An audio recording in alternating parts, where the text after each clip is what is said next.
இன்னைக்கு நீங்க முடிவு செய்யுங்க. தேர்தல் இன்னும் 6 மாசம் இருக்கு. இன்னைக்கு முடிவு என்ன? யார் ஆட்சிக்கு வர வேண்டும் என்பதை விட யார் ஆட்சிக்கு வரக்கூடாது என்ற முடிவை இன்னைக்கு நீங்க எடுங்க. யார் வரக்கூடாது? திமுக. யார்கிட்ட கேட்டாலும் சொல்லுவாங்க, ரோட்ல நடந்து யார் யார் வரக்கூடாதுன்னா திமுக வரக்கூடாதுங்க, மோசமானவங்க மோசமானவங்க. முதலமைச்சருக்கு எதுவும் தெரியல, அவன் சொல்றான், நானும் தான் சொல்றேன். அவன் பாவம் தினம் ஒரு 2 மணி நேரம் ஒரு ஷூட்டிங் நடக்குது, டிராமா நடக்குது, ஆக்ஷன் கேமரா டேக் கட் அப்படின்னு 2 மணி நேரம் வராரு, இவங்க கொடுக்குறாங்க, அதை படிச்சுட்டு போறாரு, அவ்வளவு. அவருக்கும் தெரியல என்ன நடக்குது. அதை வச்சுட்டு இவங்க சும்மா ஏதோ அங்கங்க பண்ணிட்டு இருக்கிறாங்க.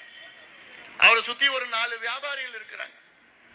அமைச்சர்கள் பேர் வழியில 4 வியாபாரிகள். அதுல ஒரு முக்கிய வியாபாரி யாரு? எத்திராஜுலு வஜ்ரவேலு என்கின்ற ஏவா வேலு. ஏன்னா இவங்க எல்லாம் மந்திரி பதவி வச்சுட்டு வியாபாரம் தான் பண்ணிட்டு இருக்கிறாங்க. வேற நல்லதுக்கு எதுவும் பண்ணல, மக்களுக்கு எதுவும் பண்ணல.